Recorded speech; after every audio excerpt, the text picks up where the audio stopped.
Hey guys, well, it is November 22nd. We're back up here in one of the rednecks in Missouri, and we've got the Matthews ready to rock and roll. We've got a few decent deer moving through, but I'm hoping we're going to get lucky and have a real nice big mature deer move through here this evening. But we're overlooking one of our Nixa Hardware buck salad food plots, a 6-way brassica blend from Nixa, and it has really done well for us this year. But we want to do a quick little video over hunting the secondary rut, because it's going to be here before we know it.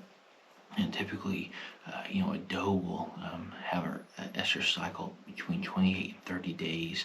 And this year, I want to say around a couple of these pieces of property, I saw some pretty promising rut activity about October 26th. So, we're sitting on the 22nd, so, more right there around the corner of potentially, seeing a lot more of the does that didn't get bred that first cycle starting to really push through. Now, the majority of them probably won't happen until, that first week in December, but it's right around the corner, and there's still a lot of great hunting left on it. But finding these pieces of property, or finding a portion of your piece of property, just really hasn't been pressured a whole lot. And so some of my key strategies, this is one time period that I absolutely love using a decoy, because those bucks will get even more aggressive, since the majority of those does have been bred, but the last couple ones, they're still very territorial, and want to be able to breed those does. And so decoy has really paid off. I've got one really great hunt in Kansas. I'm out of a ground blind using a decoy the week after Thanksgiving. So I just absolutely love setting up on those bucks and seeing if we're able to be successful there.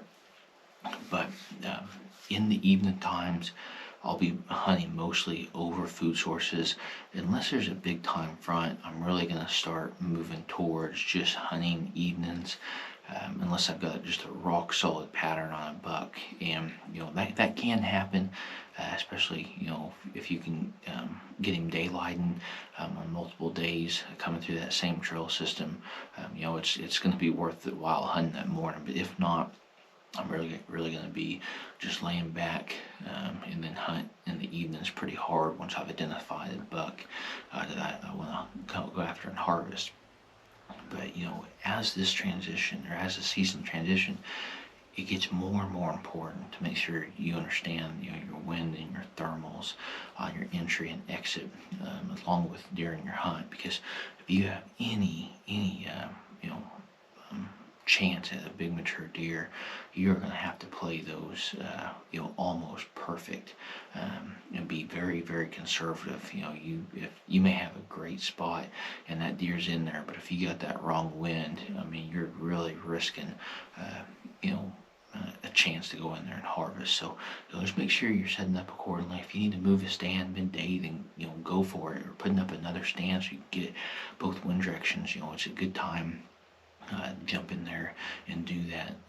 I'll never tell you not to hunt, but just be pretty conservative in regards to as the latter part of the season, because those deer, they're able to see you coming from a lot further, since there's hardly any kind of leaf cover anymore. And it should be a good time. We've got a lot of great weather ahead of us, a lot of great season left. So we'll go ahead and get quiet and take you guys along for the hunt.